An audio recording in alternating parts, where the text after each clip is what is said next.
Hello friends, आ video में આપણે ઇતિહાસના 100 વન લાઇનર ક્વેશ્ચન જોવાના છે।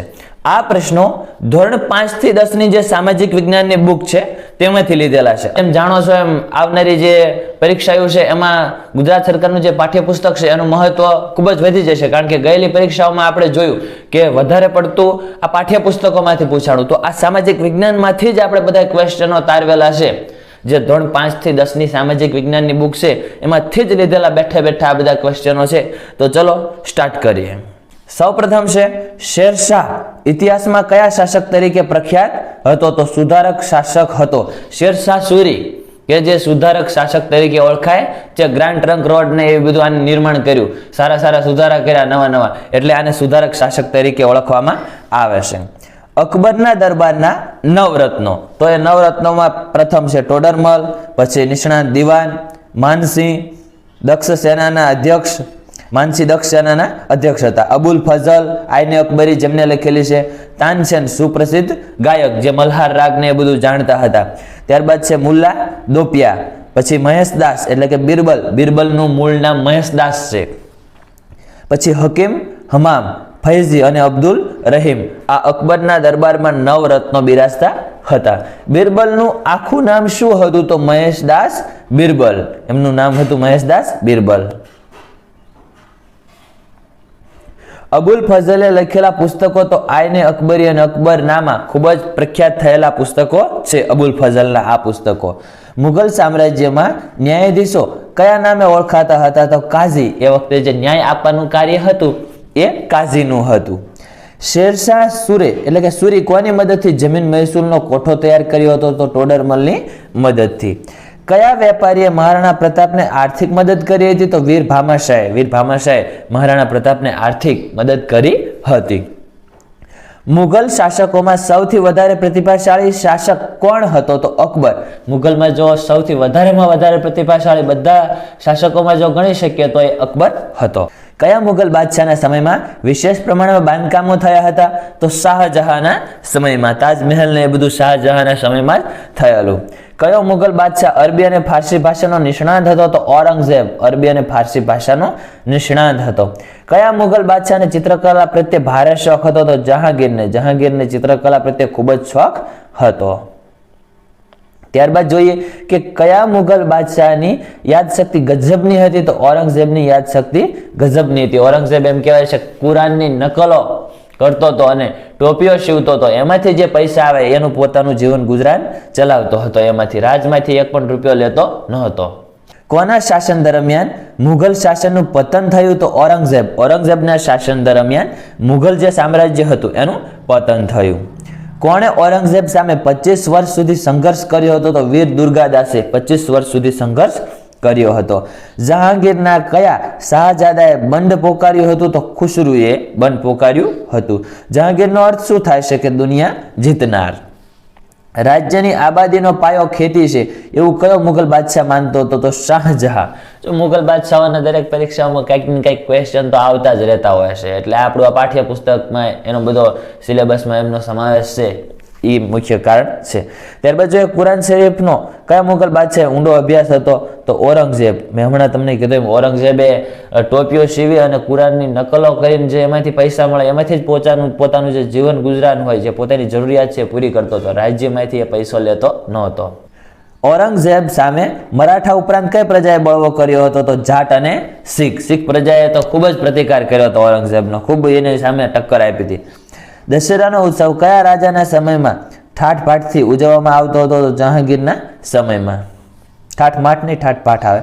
મુઘલ સમયમાં લાહોરની કઈ વસ્તુ દુનિયાભરમાં જાણીતી હતી? તો લાહોરની શાલ। મુઘલ સમયમાં ગુજરાતની કઈ વસ્તુ દુનિયાભરમાં જાણીતી હતી? તો સુતરાઉ કાપડ એ દુનિયાભરમાં જાણીતું હતું। મુઘલ સમયમાં સિકરીની કઈ વસ્તુ દુનિયાભરમાં જાણીતી હતી? તો શેતરંજીઓ જાણીતી હતી। મુઘલ સમયમાં ઢાકાની કઈ વસ્તુઓ દુનિયાભરમાં જાણીતી હતી? ઢાકાનું મલમલ ખૂબ જ ફેમસ હતું। મુઘલ કાળમાં કયા ફ્રેન્ચ મુસાફરો ભારતમાં આવ્યા હતા? તો ટેવર્નિયર અને બર્નિયર, આ બે મુસાફરો ભારતમાં આવ્યા હતા, ફ્રેન્ચ મુસાફરો હતા।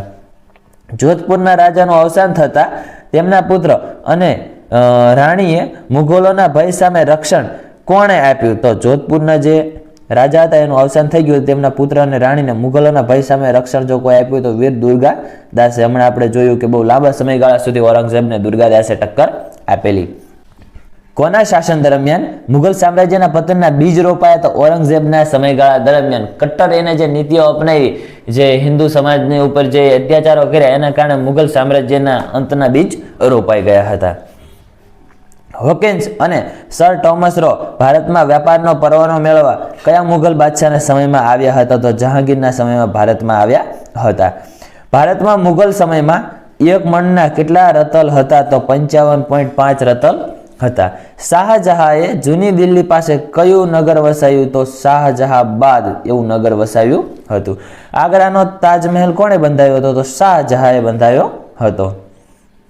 ત્યારબાદ હવે શિવાજી વિશે આપણે જોઈએ કે શિવાજીનો જન્મ ક્યાં અને ક્યારે થયો હતો? તો ઈસવીસન 1630 શિવનેરીના કિલ્લામાં શિવાજીનો જન્મ થયો હતો.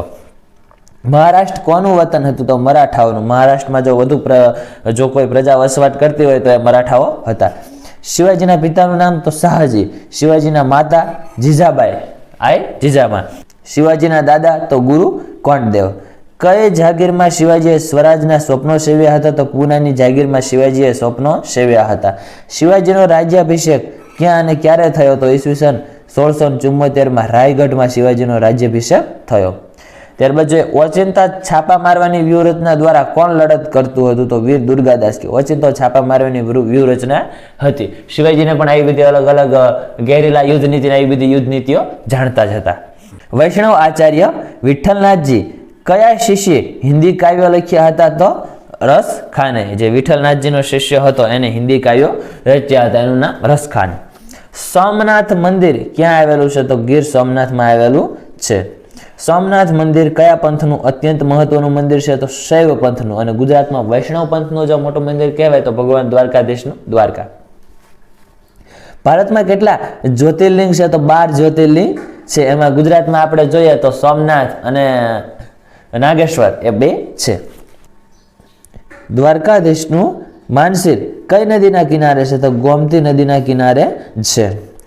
દ્વારકાધીશના મંદિરનું શિખર કેટલા માળનું છે? તો 6 માળનું છે. દ્વારકાધીશના મંદિરનું શિખર છે 6 માળનું શિખર છે. અતિ ભવ્ય છે. આપણે જોઈએ તો આપણને એમ થાય કેવી રચના છે એમ. મોઢેરાનું સૂર્ય મંદિર ગુજરાતના કયા જિલ્લામાં આવેલું છે? તો મહેસાણા જિલ્લામાં આવેલું છે. મોઢેરાનું સૂર્ય મંદિર એટલે મહેસાણા જિલ્લામાં. દ્વારકાધીશનું મંદિર છે એની બીજી એક વાત કે ઘણીવાર પૂછાય છે, 1 2 માં એમાં પણ પૂછાય છે કે જો કે આપણે તો આ જે વિડીયો છે એ તમામ પ્રકારની પરીક્ષાઓ માટે પટ્ટાવાળાથી માંડી અને 1 2 સુધીની કોઈ પણ એક્ઝામોને લગતા બધા જ ક્વેશ્ચનો આવરી લીધેલા છે પાઠ્યપુસ્તકને. પણ આવા 1 2 માં એમાં પૂછાય છે કે જગત મંદિર, કે જે જગત મંદિર કયું મંદિર છે? કે દ્વારકાધીશના મંદિરને બીજા કયા નામે ઓળખવામાં આવે છે? તો જગત મંદિર. અને ધજા, પોતાની ધજાને લીધે પણ ફેમસ હોય તો પણ એ છે ભગવાન દ્વારકાધીશનું મંદિર. મોઢેરાનું સૂર્ય મંદિર કયા રાજાએ બંધાવ્યું હતું? તો ભીમદેવ પહેલાએ બંધાવ્યું હતું મોઢેરાનું સૂર્ય મંદિર. આ ક્વેશ્ચન પણ ઘણીવાર પૂછાઈ ગયેલો. ગુજરાતમાં રુદ્ર મહાલય ક્યાં આવેલો છે? તો સિદ્ધપુરમાં. સિદ્ધપુરમાં રુદ્ર મહાલય આવેલો છે. અતિ ભવ્ય એની વિરાસત છે.